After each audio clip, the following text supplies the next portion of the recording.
માનની આપણી વચ્ચે પુરુષોત્તમભાઈ રૂપાલા છે, એ પણ જાત મહેનત વિશે વાત કરવાના છે. હું એમને જ વિનંતી કરીશ કે માનની પુરુષોત્તમભાઈ રૂપાલા જે આજનો ધ્યેય લઈને મનસુખભાઈ ચાલી રહ્યા છે, જાત મહેનત ગાંધીજીનું જે સૂત્ર હતું, જાત મહેનત ઉપર જેને લડત આપી છે, એવા પુરુષોત્તમભાઈ રૂપાલાને જ વિનંતી કરીશ કે તેઓ આવી અને આ બીજી મહાવ્રત સભાના જાત મહેનત વિષય ઉપર સરસ મજાની વાત કરી અમને આ ગાંધી માર્ગ ચિંધે આ પદયાત્રાને સફળ બનાવવા માટે આહ્વાન કરે. માનની પુરુષોત્તમભાઈ રૂપાલા, આપણે જોરદાર તાળીઓથી એમને વધાવશું, એમનું સ્વાગત કરશું. भारत माता की, महात्मा गांधी की. विद्याधाम बेलाना पवित्र प्रांगण में भारत सरकारना एक मंत्री श्री, आ विस्तारना एक आगेवान, अपनी राज्यसभाना माननीय सभ्यश्री,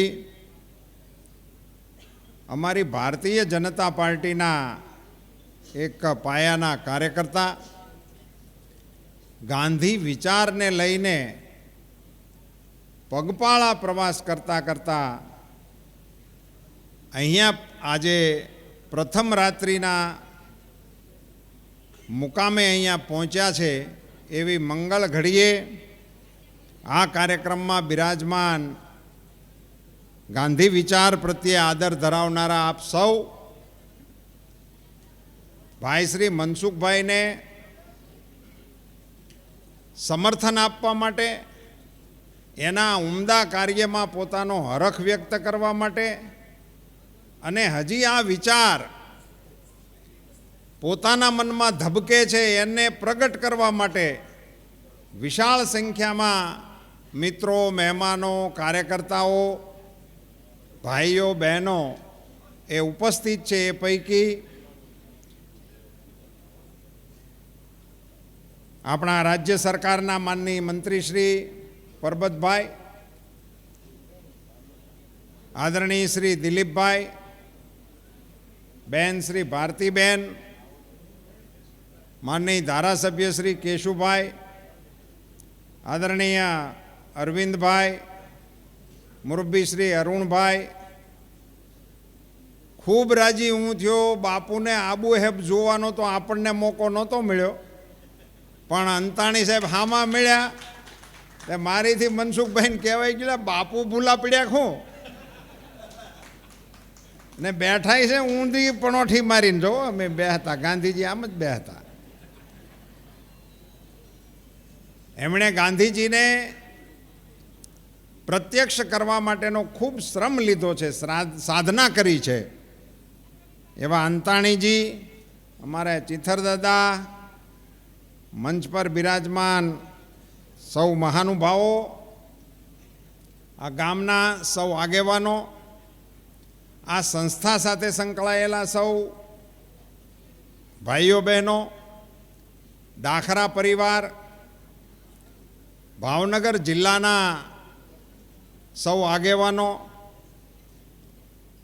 विशाल संख्या में उपस्थित विद्यार्थी भाई बहनों, आ संस्था में काम करता सौ गुरुजनों, भाईओ और बहनों, पत्रकार मित्रों, सौ प्रथम एक काठियावाड़ी तरीके हरख व्यक्त करूँ छूँ कि हजी गांधी विचार ने जीवतो राखवा वाळो एक जण अमारी वच्चे छे।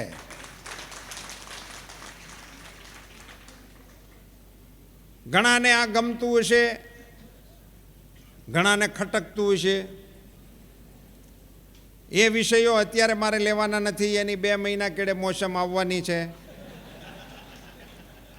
त्यारे विगते एमां आपणे मळीशुं। अत्यारे मारे मनसुखभाई ने गांधीजीना विचार ने अनुसरवा माटेनो, एने स्पर्श करवा माटेनो, एने याद करवा माटेनो 7 दिवस चालीने पगे परिश्रम उठावવાનો संकल्प कर्यो छे। एने हृदयपूर्वकना अभिनंदन आपું છું। હું ઉમરાળા સુધી હામો ગયો તો ઉમરલા ત્રાપજથી આણીકોર, અને ત્યાંથી એમની હારે પગપાળા અહીંયા સુધી ચાલીને આવ્યો. મને ખ્યાલ છે કે પગપાળા યાત્રાની મજા શું છે.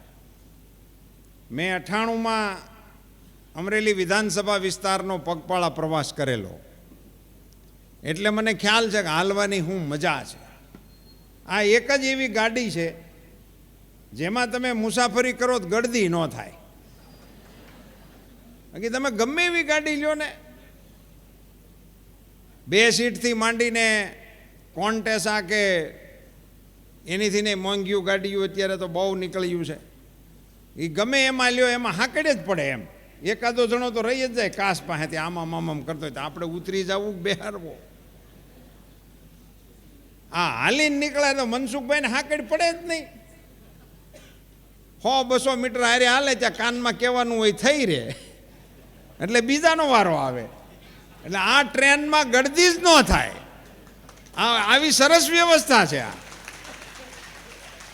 આખા વિસ્તારમાંથી જેટલા લોકોને આમાં બેહવું હોય ને બેહવાની છૂટ. એટલે મનસુખભાઈનું નોતરું ન પહોંચ્યું હોય અને મારો અવાજ સાંભળતા હોય એ હંધાઈને કાલથી આ ટ્રેનમાં બેહવાની છૂટ છે. આવી સુંદર મજાની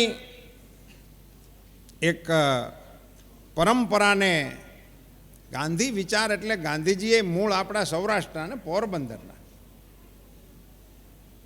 અને પોરબંદરમાં જન્મેલા મોહને વગર હથિયારે બ્રિટિશ સલ્તનતને હલાવી નાખી. એના મૂળમાં જે તાકાત હતી એ એના તપથી આવતી.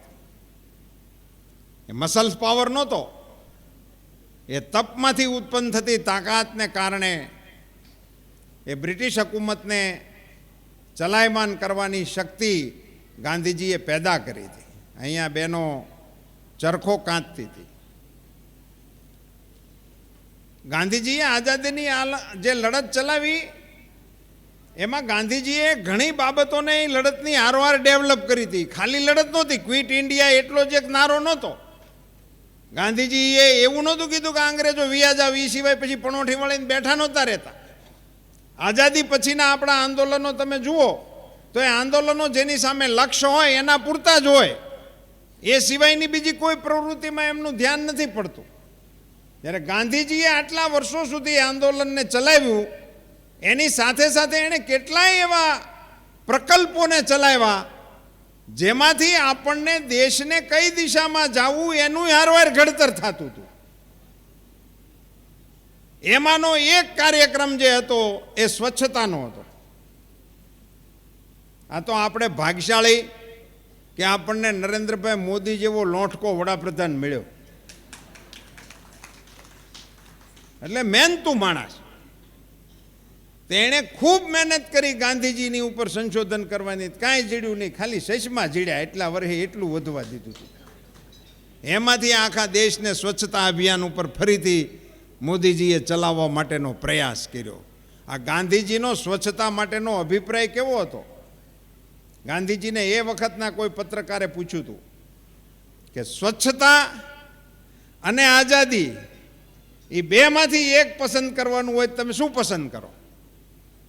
ત્યારે મહાત્મા ગાંધીજીનો સ્પષ્ટ જવાબ હતો કે સ્વચ્છતા અને આઝાદી બેમાંથી એક વસ્તુ મારે પસંદ કરવાની હોય તો હું સ્વચ્છતાને પસંદ કરું. ગાંધીજીને મન આઝાદી કરતાં પણ સ્વચ્છતાનું મૂલ્ય હતું, અને સ્વચ્છતાના મૂલ્યને સમાજ જીવનની અંદર પરોવાય એટલા માટે કેવડી મોટી એમણે મહેનત કરેલી. અમદાવાદના સાબરમતી આશ્રમના સંડાસ બાથરૂમ ટોયલેટ પૂજ્ય બા પાસે સાફ કરાવતા. આશ્રમનો નિયમ બનાવ્યો હતો કે જેટલા આશ્રમમાં રોકાય એણે પોતાનું બધું કામ કરવાનું અને સ્વચ્છતા બધી જાળવવાની. કસ્તુરબા એમની સાથે ત્યાં રહેતા હતા, એટલે એમનો પણ વારો કે તમારે સાફ કરવું પડે. તમે વિચારી શકો છો, કસ્તુરબા એટલે બહુ મોટા ખોરડાના દીકરી હતા. ગર્ભ શ્રીમંત મા બાપના એ દીકરી હતા અને દીવાન હતા એના હાહરા, એના ઘરમાં પરણીને ગયા હતા. ગર્ભ શ્રીમંતની દીકરીને દીવાનને ઘેરે હાહરે હોય, ઈ બેનને કોઈ ટોયલેટ સાફ કરવાનું કે ને એ સાર્વજનિક ટોયલેટ, ઘરનું નહીં. એ કેવડી માનસિક યાતનામાંથી એ પસાર થયા હશે. ઝઘડો થયો તો પણ બાપુ તો બાપુ જ, નમતું જોખ્યું નહીં અને પૂજ્ય બા પાસે છેવટે ટોયલેટને સાફ કરાવ્યું હતું. સ્વચ્છતાનો આટલા આગ્રહી હતા. એટલે અહીંયા આ વાતનો ઉલ્લેખ મેં એટલા માટે કર્યો કે કોઈ પણ નિયમોને પાળવા હોય તો જાત મહેનત વગર પાકી જ ન શકે. મારે અહીંયા જે બોલવાનું છે એ જાત મહેનત ઉપર બોલવાનું. બાપુના જે મહાવ્રતો હતા, મને જ્યારે આ સૂચના મળી ને ત્યારે એમાં લખેલું આવ્યું હતું તમારે જાત મહેનત ઉપર બોલવું. એટલે મેં જાત મહેનત શરૂ કરી.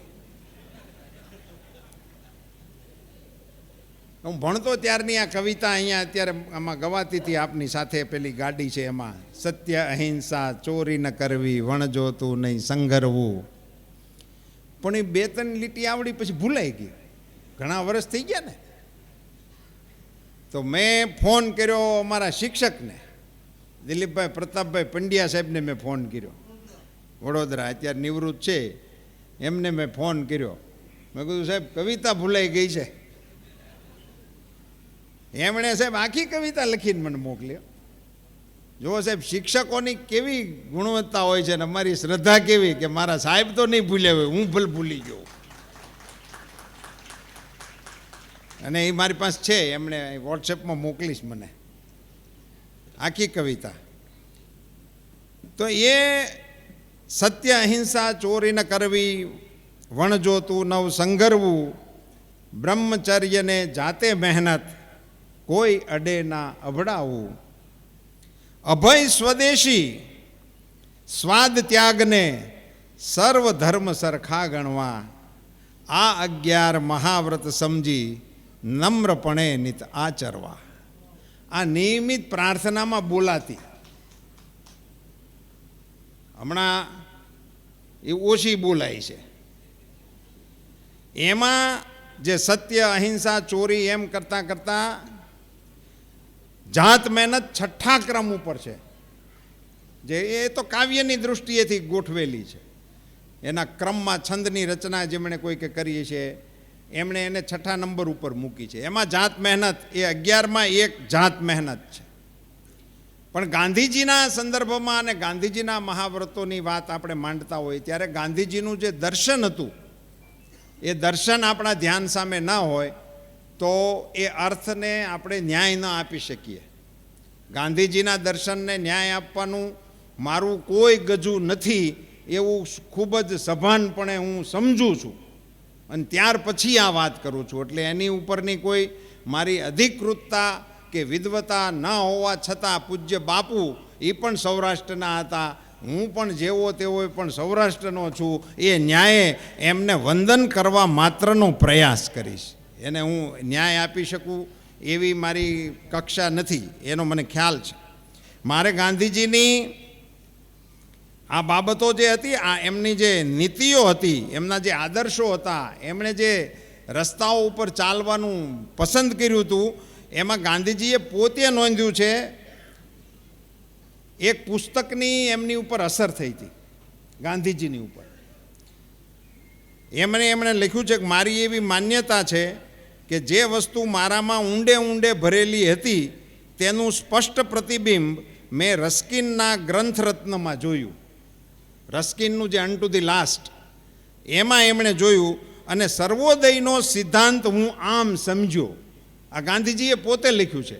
સર્વોદય અંગે ગાંધીજીનું મંતવ્ય કેવું હતું સાહેબ, મેં વાંચ્યું ને તો અત્યારે મને આમ રોમાંચ થઈ ગયો કે બાપુ કેટલું સટીક વિચારતા હતા.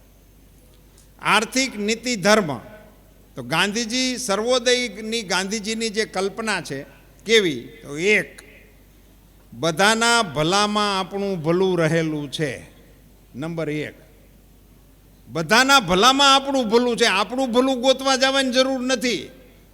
બધાનું ભલું કરવાનો પ્રયત્ન કરો એટલે તમારું ભલું ઓટોમેટિક થઈ જાય. આપણે અત્યારે એવું વિચારીએ છીએ કે આપણું કરી લ્યો એટલે લગભગ થઈ ગયું. એ નથી ગાંધીજીનો વિચાર હતો બધાના ભલામાં મારું ભલું છે. એક બીજો ખૂબ અગત્યનો પણ એમના જ શબ્દો, ગાંધીજીના શબ્દો કેટલા સટીક છે એ જુઓ. વકીલ તેમજ વાળંદ બંનેના કામની કિંમત એક સરખી હોવી જોઈએ. ગાંધીજી કેમ કે આજીવિકાનો હક બધાને સરખો છે. કેવું વિચારતા હતા બાપુ. આ બેયનું કામ નહીં કે બે ભલે ઓલો ભણેલો માણસ હોય ને બહુ હોશિયાર હોવો જોઈએ, ઓલો ભલે સાદો ભણેલો હોય, પણ કામની કિંમત બેયની એક સરખી હોવી જોઈએ. આવું ગાંધીજીનું હતું. અને ત્રીજું સૌથી અગત્યનું જે ગાંધીજીનો દ્રષ્ટિકોણ જીવન તરફનો છે, સાદું મજૂરીનું ખેડૂતનું જીવન એ જ ખરું જીવન છે.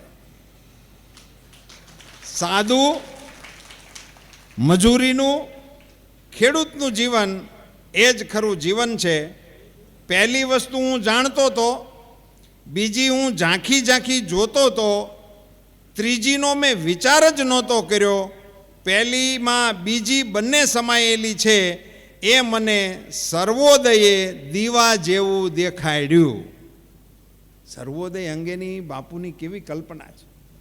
ને મને તો અત્યંત નમ્રતાથી કહેવાનું માન થાય છે કે સર્વોદય શબ્દ જે છે ને એને જો સંધિની રીતે આપણે છૂટું પાડીએ તો સર્વ વત્તા ઉદય એવું છે. ગુજરાતીના કોઈ સાહેબો હોય ને એમાં મારી કાંઈ ભૂલ થાય તો મને માફ કરે, પણ એમ હું સમજ્યો છું. એટલે સર્વ વત્તા ઉદય, સર્વોદય એટલે બધાનો ઉદય.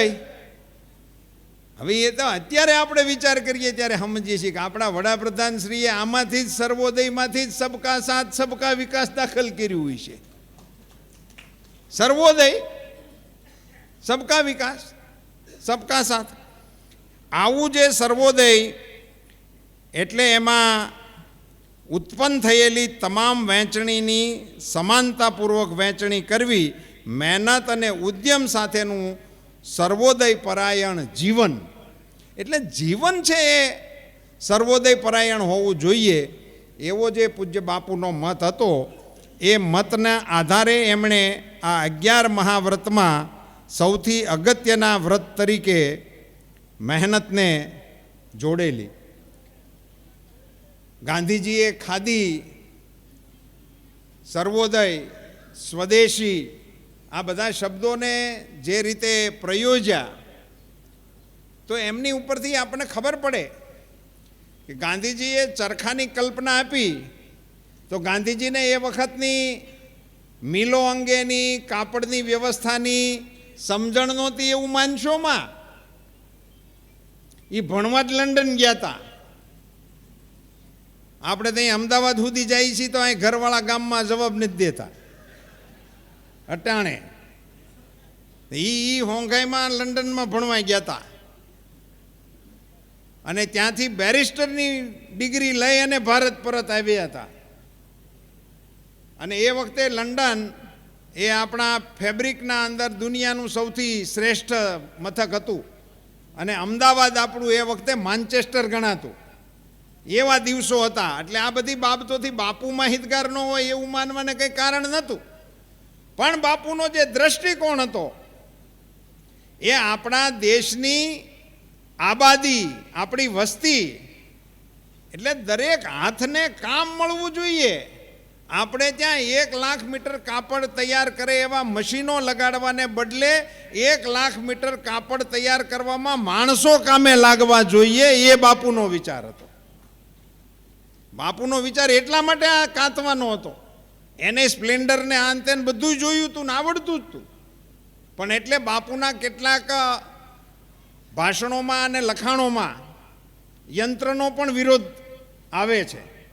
ત્યારે એવું ન માનવું કે ગાંધીજી એવા યંત્રોનો વિરોધ કરતા હતા અને એ સુધારાના વિરોધી હતા કે વિકાસના વિરોધી હતા એવું માનવાની ભૂલ નહીં કરવાની.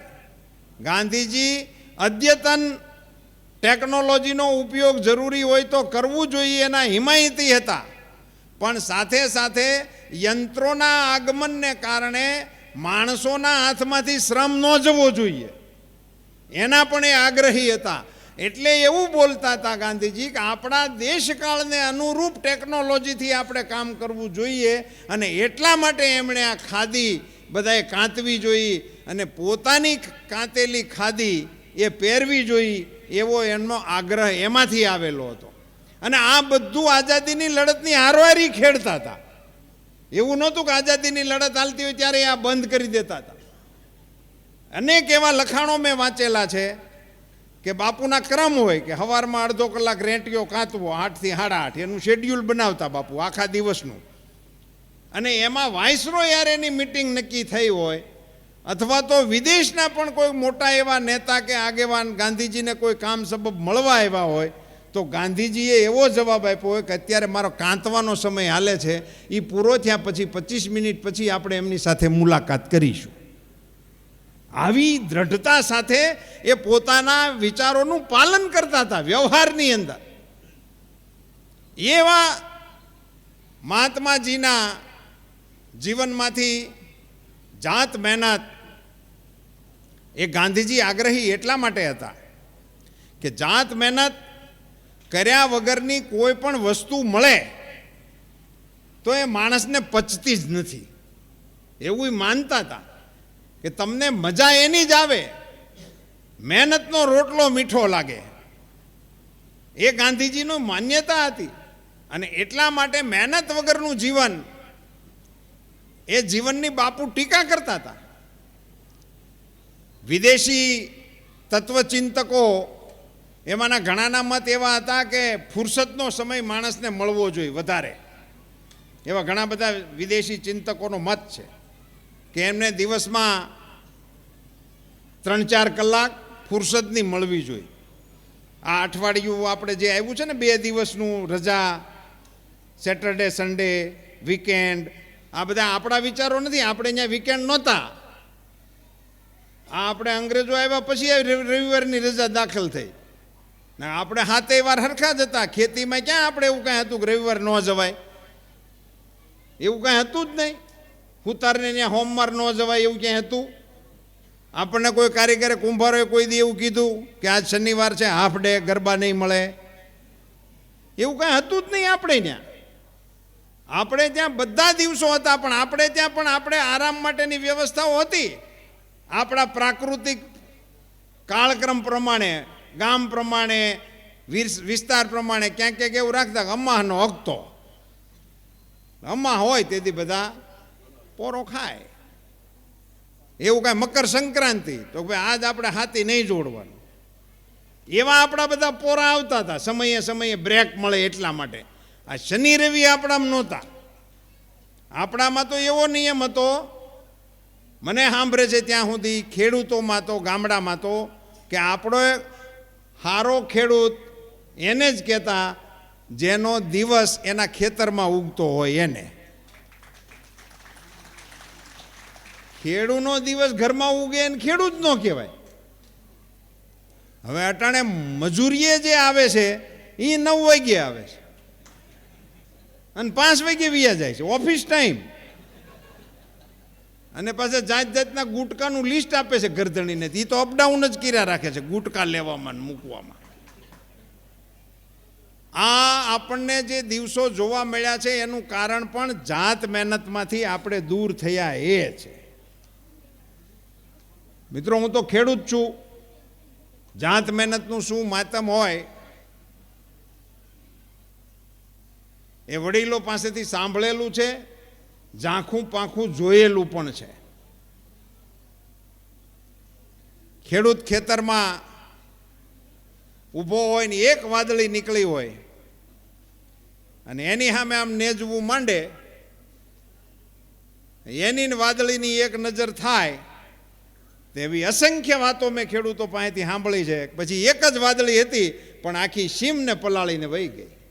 એવું ઘણાયને આપણે અનુભવ્યું છે. મોટી ઉંમરના લોકો હોય એને આ ખ્યાલ હોય. હવે તો આપણે વાદળી ટાણી સીમમાં જ નથી જતા એટલે કંઈ ખબર જ ન હોય. મોટા ભાગને તો વરસાદ ગાડીમાં આવે એટલે એની કંઈ પલળવાનું થતું નથી. પણ એ નેજવું માંડે તોય વાદળી વરા મૂકતી હતી. એ કયો ખેડૂત મૂકે થાય?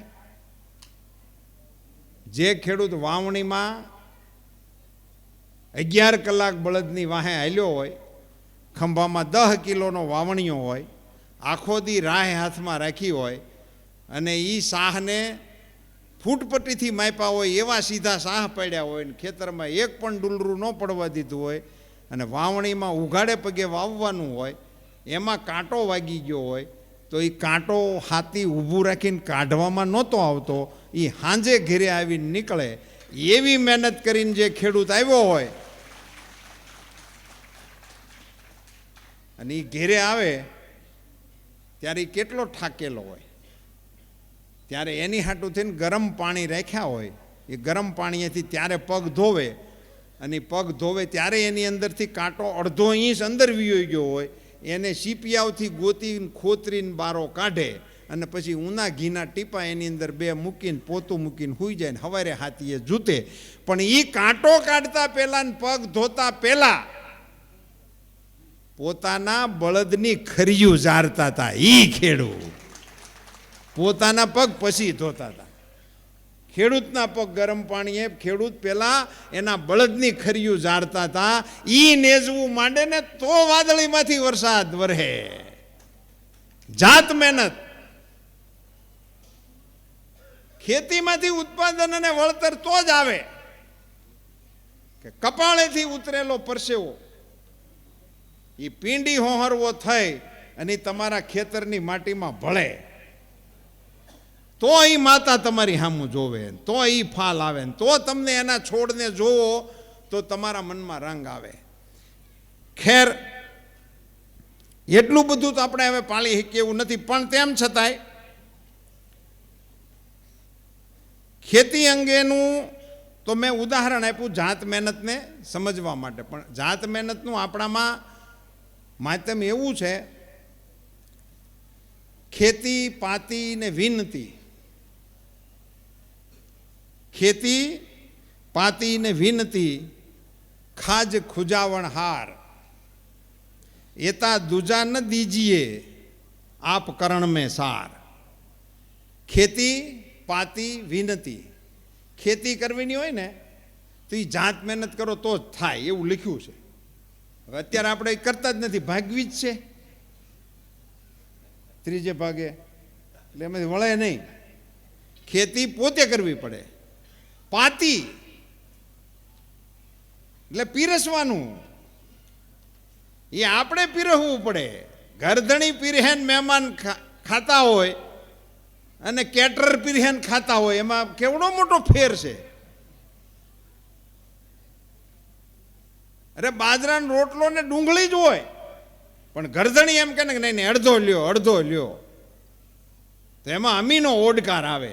32 જાતના ભોજન હોય પણ ટેલિયન જેમ ગોતતા ગોતતા લેતા હોય એમાં શું એમાં અવાજ આવે. પીરસવાનું કોઈ દિવસ બીજાને કહેવાય. ખેતી પાતી ને વિનતી. વિનંતી કરવાની હોય, મારે વિનંતી કરવાની હોય ને હું એમ કહી દઉં તો મનસુખભાઈ કરી દે, હાલ છે જાઓ ને તમે કરી આવો. એ ગામવાળા માને, એને ડખો મારી એરે જ હોય એવું થાય છે ને. વિનંતી હંમેશા પોતે કરાય. આપણે કરવાની હોય તો આપણે જાતે જ કરવી પડે. એ બીજા કરે તો હાલે. ખેતી પાતી ને વિનંતી એ ત્રણેય બીજાની પાસે ન કરાવાય. ઉદાહરણ એની યારે કવિએ બહુ સરસ મજાનું જોડ્યું, ખંજવાળ આવતી હોય ને બીજા ના કહેવાય. એ ક્યાં એનો હાથ ફેરવે, આપણને ક્યાં આવતી હોય, કેમ મેળ પડે? એ બીજા પાસે ન થાય, એ હાથ મેળ જ કરવી પડે ભાઈ. હવે એ બંધ થયું છે ને એમાંથી આ બધી અડધી સમસ્યાઓ પેદા થઈ છે. એ જાત મહેનત છે. જાત મહેનતનું માનવ જીવનની અંદર એટલું બધું મૂલ્ય છે સાહેબ. ભગવાન શ્રી કૃષ્ણએ ગીતામાં એવું કહ્યું છે, ધર્મા અવિરુદ્ધ ભૂતેષુ કામોસ્મી ભરતર્ષભ. ધર્મ અવિરુદ્ધ કામ, જે ધર્મની વિરુદ્ધ નથી, ધર્મને પોષક છે એવો જે કામ છે, મતલબ પુરુષાર્થ છે, ભગવાન કૃષ્ણએ એમ કહ્યું છે કે મારું સ્વરૂપ છે, મારું સ્વરૂપ છે. એટલે કામને તો આપણે ત્રીજો પુરુષાર્થ કયો છે, ધર્મ, અર્થ, કામ અને મોક્ષ. આપણે કામથી ભાગવાની કોઈ સ્કીમ આપણા સંસ્કૃતિમાં હતી જ નહીં. કમાવું, મહેનત કરવી, ભેગું કરવું, એની બધી આપણા શાસ્ત્રોએ છૂટ જ આપી છે કે પેટ ભરીને કમાઓ, પેટ ભરીને ધંધા કરો. આપણા આશીર્વાદ કોઈ દિવસ એવા મોળા હતા જ નહીં, તમારું રડે એવા આશીર્વાદ નહોતા કોઈ આપતા. દૂધે રાંધો ને ઘીએ જમો એવા જ આશીર્વાદ આપતા હતા. હો છોકરાનો બાપ થા, હો વરહનો થા. આપણા આશીર્વાદ તમે જુઓ એ બધા એવા નહોતા એમ કે ભાઈ રડે એવું થઈ જાય તો ઓહો, એવા ક્યાંય આશીર્વાદ નહોતા. એટલે કામ પુરુષાર્થને આપણા શાસ્ત્રોએ માન્ય ગણ્યો છે, અને ભગવાને તો એમ કહ્યું છે કે મારું સ્વરૂપ છે, પણ એ ધર્મથી વિરુદ્ધ ન હોવું જોઈએ, એટલી જ કાળજી રાખવાની. તમે જે કરો એમાં કોઈ આંટીએ ન સડવો જોઈએ. તમે ગમે એટલું કમાવો કોઈ વાંધો છે જ નહીં, અને કમાશો તો વાપરશો ને, કમાણા જ નહીં હો તો વાપરશો. હું અહીંયા મનસુખભાઈ આગલા ગામમાં ભાષણમાં કહેતા હતા કે અમારા ઉત્તર બુનિયાદી શાળાઓના વિકાસમાં દાતાઓનો સહયોગ લઈને એની પાસે CSR હોય વાપરવાના, આ ગાંધીજીના વિચારની જે નિહાળ્યું છે એ નિહાળ્યુંનો વિકાસ થાય એવું એનું સપનું છે, એટલે એણે હાલવાઈને કાહટી કરી. હવે આટલી કાહટી તો કરે, પણ કોઈ કમાવાવાળા હોય તો કામનું ને. હંધાઈ ખિસ્સામાં હાથ નાખીને હવાથી આગળ ન જાય શું કરવું? એટલે એની કોઈ મનાઈ આપણા શાસ્ત્રોમાં હતી જ નહીં. પેટ ભરીને કમાઓ, બે હાથે કમાઓ અને 12 હાથે વાપરો, એ આપણા શાસ્ત્રની શીખ છે. એવા સંજોગોમાં આજે મને કહેતા એટલો બધો આનંદ થાય છે કે મનસુખભાઈ ગાંધીજીના 11 મહાવ્રતોના જુદા જુદા મુકામો ઉપર જુદા જુદા વક્તાઓના માધ્યમથી એ વાતને લોકોની વચ્ચે મૂકવાનો પ્રયાસ કરવાના છે. ગાંધીજીના 11 મહાવ્રતોને વર્તમાન સમયમાં પુનર્જાગૃત કરવા માટેનો પ્રયાસ મારા ધ્યાનમાં અત્યાર સુધીમાં નથી. આ પહેલો પ્રયાસ કરવાનું શ્રેય હું મનસુખભાઈને આપું. મહાત્માજીને આપણે સત્તા માટે એમના નામનો, એમની અટકનો, એમના સિદ્ધાંતોનો ભરપેટ ઉપયોગ કર્યો, પણ વ્યવહારમાં ગાંધીજીને સ્મરણ કરાવીને અત્યારે ચૂંટણી નથી, અને મનસુખભાઈને આ ચૂંટણી માટેનું ગ્રાઉન્ડ બનાવવા માટેનો કાર્યક્રમ નથી, પણ મનસુખભાઈની અંદર ક્યાંક આ શાળાઓના ગુણોનો, આ શાળાઓમાં અભ્યાસ કરનારા લોકોની આસપાસ રહેવાને કારણે, એમની સાથેના એના જોડાણને કારણે આ વિચાર એના મનમાં પ્રગટ થયો, અને એમણે આ ગાંધીજીના મહાવ્રતોને યાદ કરીને એને ઉજાગર કરવાનો એક મોટો જબરજસ્ત યજમાન બનીને આદર્યો.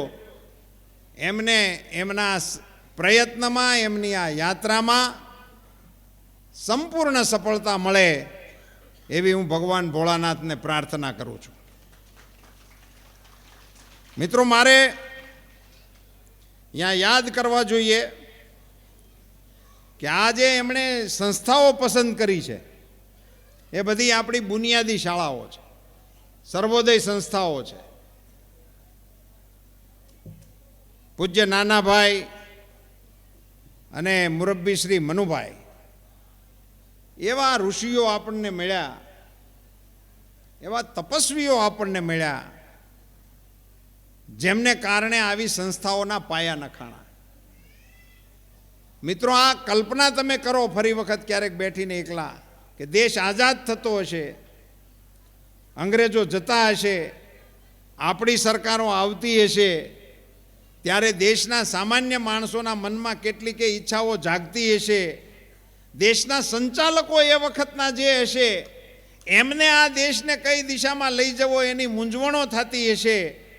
એવે વખતે મહાત્માજીના વિચારોને લઈને ગામડા દૂર સુદૂરના ગામડામાં જઈને પલાઠી મારીને ગામડાને અને ગામડાના અંધકારમાં ધકાયેલા છેવાડાના માણસોને બેઠા કરવા, એનાની અંદર જ્ઞાનના દીપ જલાવવા માટે જે લોકોએ તપ કર્યા એને અર્વાચીન સમયના ઋષિઓ કરતાં ઓછું નામ આપણે આપી શકાય જ.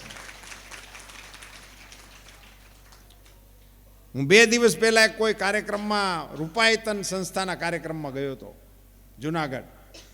ત્યારે મને ખબર પડી કે એક સંસ્થાની સ્થાપના 48માં થયેલી મુંબઈમાં, ને પૂજ્ય બાપુના 2 દીકરા પણ એની અંદર ટ્રસ્ટી હતા. કાળક્રમે એ રાજકોટમાં આવીને ત્યાંથી પછી રતુભાઈના નેતૃત્વમાં એ ત્યાં જુનાગઢમાં એમની સ્થાપના થઈ. પણ આ રતુભાઈ અદાણીને પૂજ્ય બાપુએ કીધું છે કે તમે ગામડામાં જઈ અને આ જાત મહેનતનો સંદેશો લોકોને આપો. અને કેવો અઘરો હશે નિયમ. તરવડા મારી બાજુનું ગામ છે, અમરેલીની બાજુનું, ત્યાં રતુભાઈ અદાણી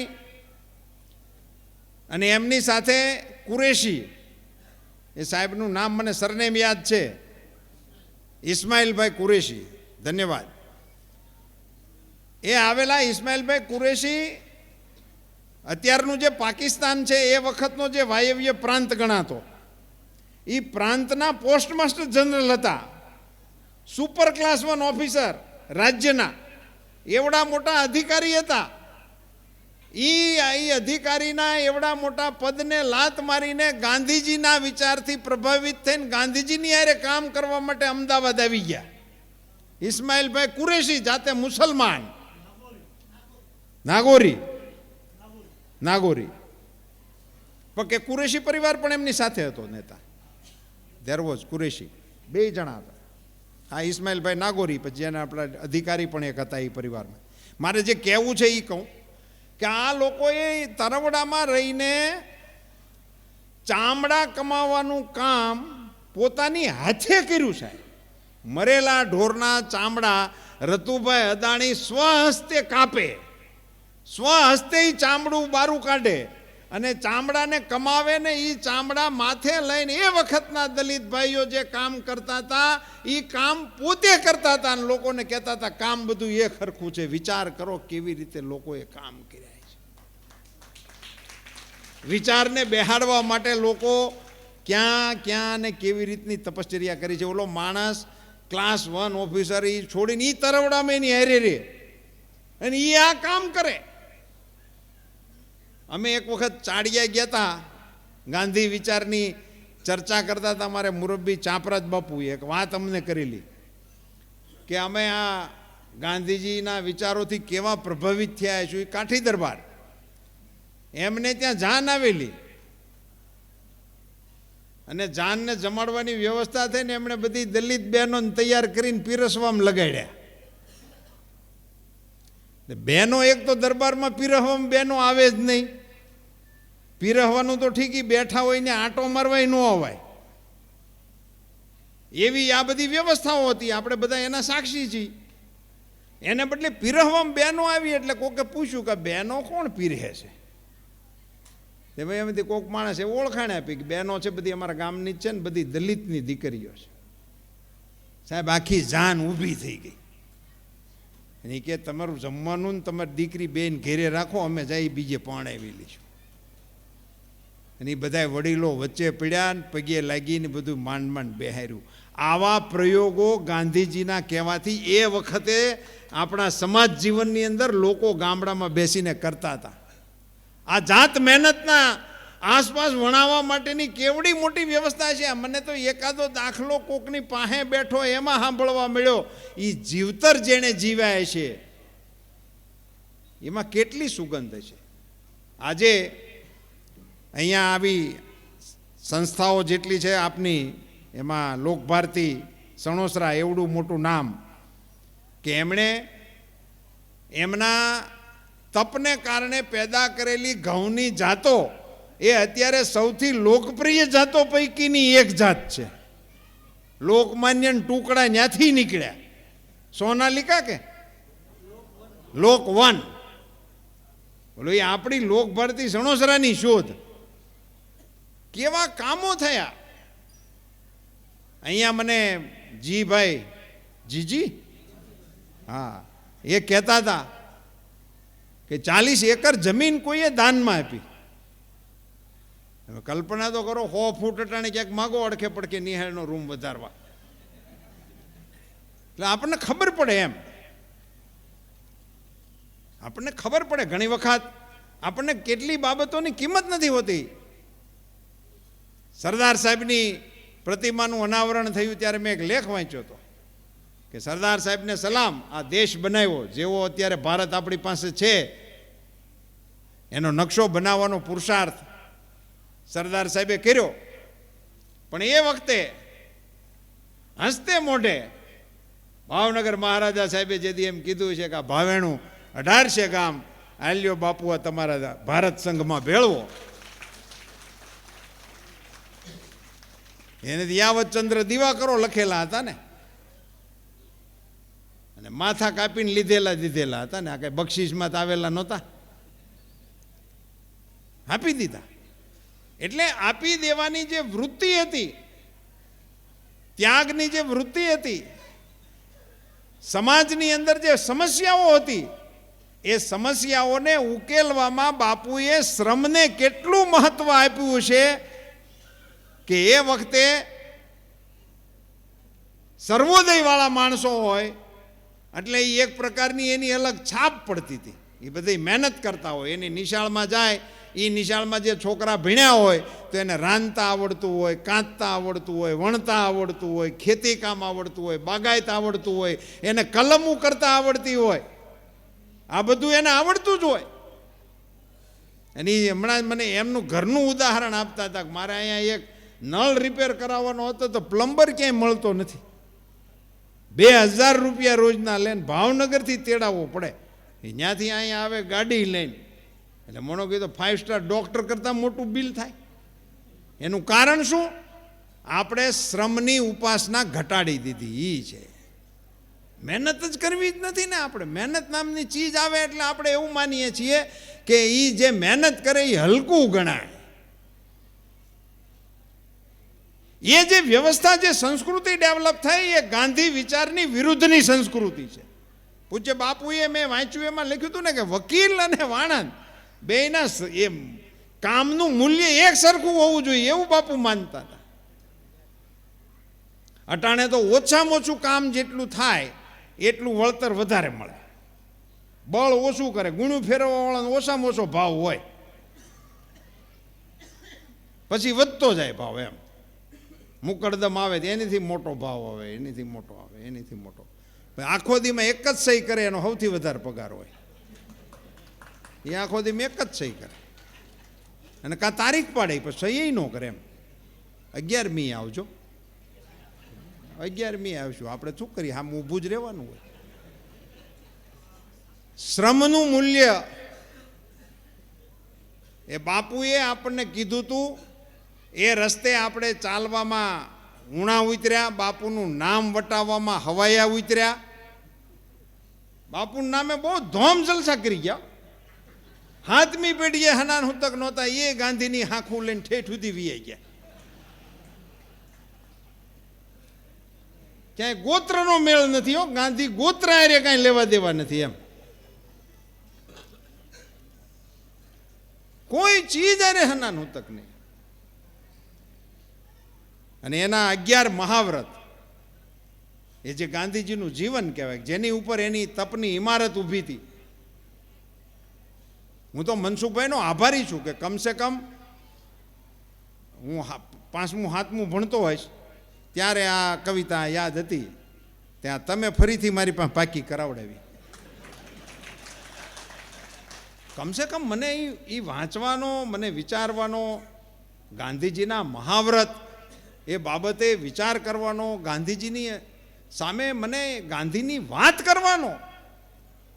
સાહેબ, આ કાળમાં આપણી પાસે એટલા બધી ઝડપથી આ દુનિયા હાલી જાય છે કે એમાં આપણને કોઈ બીજી એવી ઈષ્ટ વાત કરવાનો સમય નથી.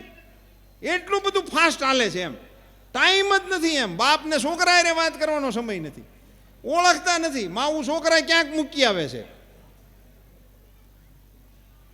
એ ભણાવવા હાટું મૂકી આવે છે એટલું ન માનતા.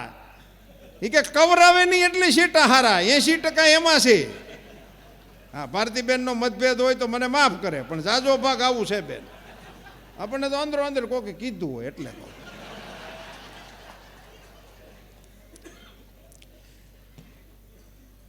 એ શ્રમનો મહત્વ છે, શ્રમ નથી કરવો, વિષય આટલો જ છે. એમ છોકરાઓને માં સાફ ન કરે, છોકરાને બાપ જ ન કરતા, એ તો સમજ્યા. છોકરાને છેડા આવે એટલે બાપુ આમ તેડીને ઉપડો, હળગેલો બોમ્બ પકડ્યો હોય, આમ શેટોલ લઈને માં સુધી વિયો જાય. એમ ટોળામાં ભૂંડોય ન લાગે કે ભાઈ ક્યાં હળગતી વાઈટ વાળો ફટાકડો લઈને ઉપડ્યો એમ ઉપડ્યો. અને એની માં હામી મળે એને 50,000નું પાલવ પહેરેલું હોય ને, પણ એ જ છેડેથી એના છોકરાના છેડા 1 સેકન્ડમાં લૂઈ નાખે. એનું નામ માં કહેવાય.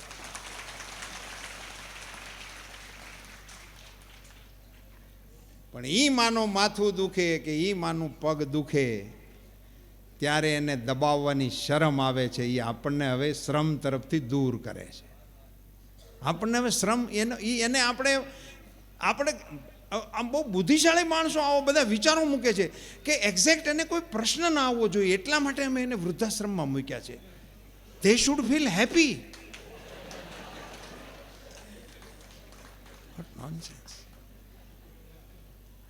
તું ઘડીક પગ દબાય, તું ઘડીક માથું દબાય, એની તારા છોકરાઓ જોશે તો તું એવડો થવાનો છો. તેદી હેલો ડેડ કરીને એ તને એમનેમ ઠલવી જાય. શ્રમનું મૂલ્ય જો આપણા જીવનમાંથી જે ઘટતું ગયું છે મિત્રો, એને પ્રસ્થાપિત કરવા માટે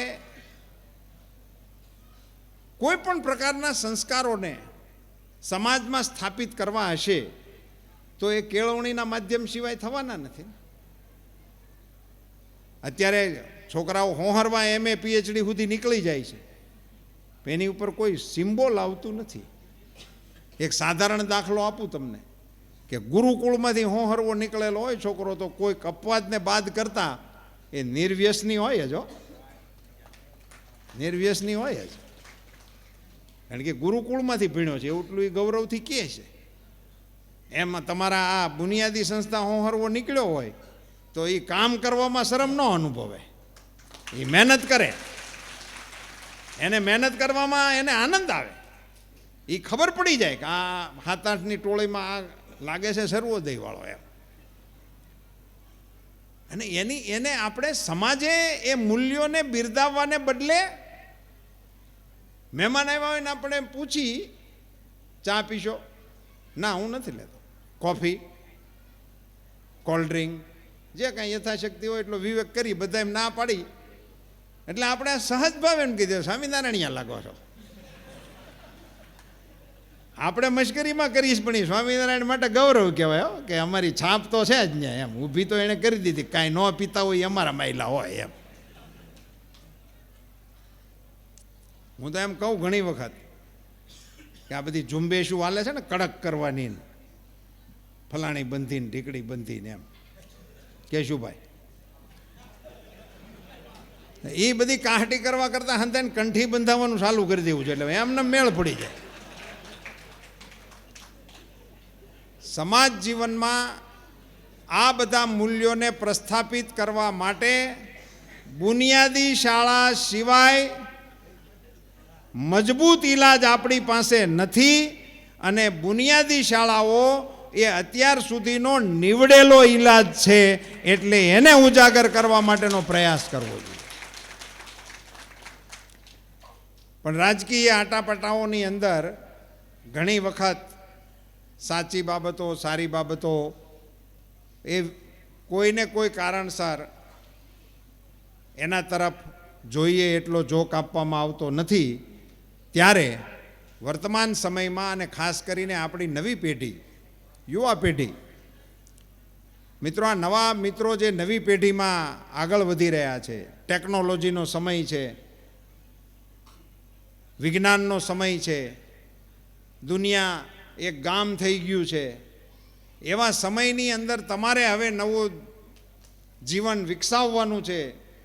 એવા સંજોગોમાં પૂજ્ય બાપુના આ વિચારોને પ્રસ્થાપિત કરવાની વાત એ નવી પેઢીને આપણો કિંમતી વારસો હાથોહાથ આપવા જેવો આ વિષય છે ને આપવું જોઈએ. આપણે નવી પેઢીને આપવા જેવી ચીજો આપણી પાસે છે કઈ કઈ,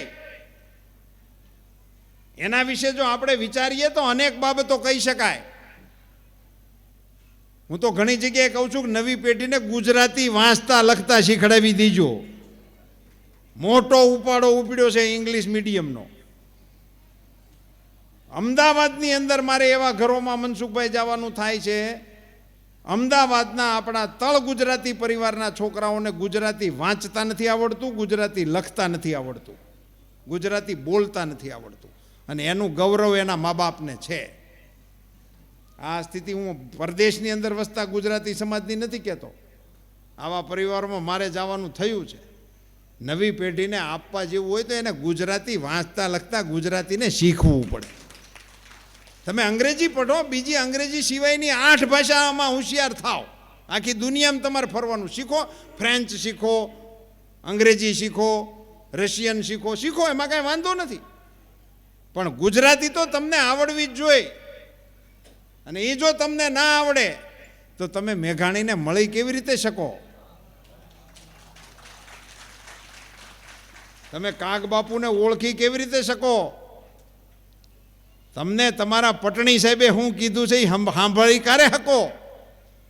એ તો તમને ગુજરાતી આવડતું હોય તો જ આવડી શકે. એટલે આપણે વારસો નવી પેઢીને ગુજરાતીનો આપવો જોઈએ. એ વિષય ઉપર મારે નથી બોલવું, પણ નવી પેઢી આળસુ,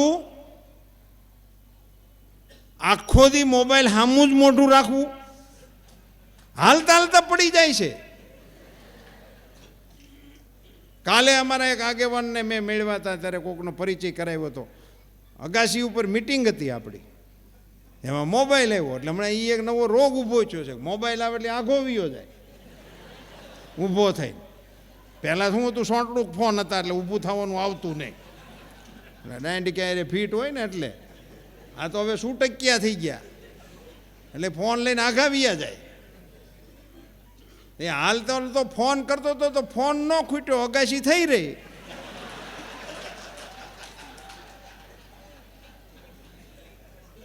બોલો, હોસ્પિટલ લઈ જવો પડ્યો.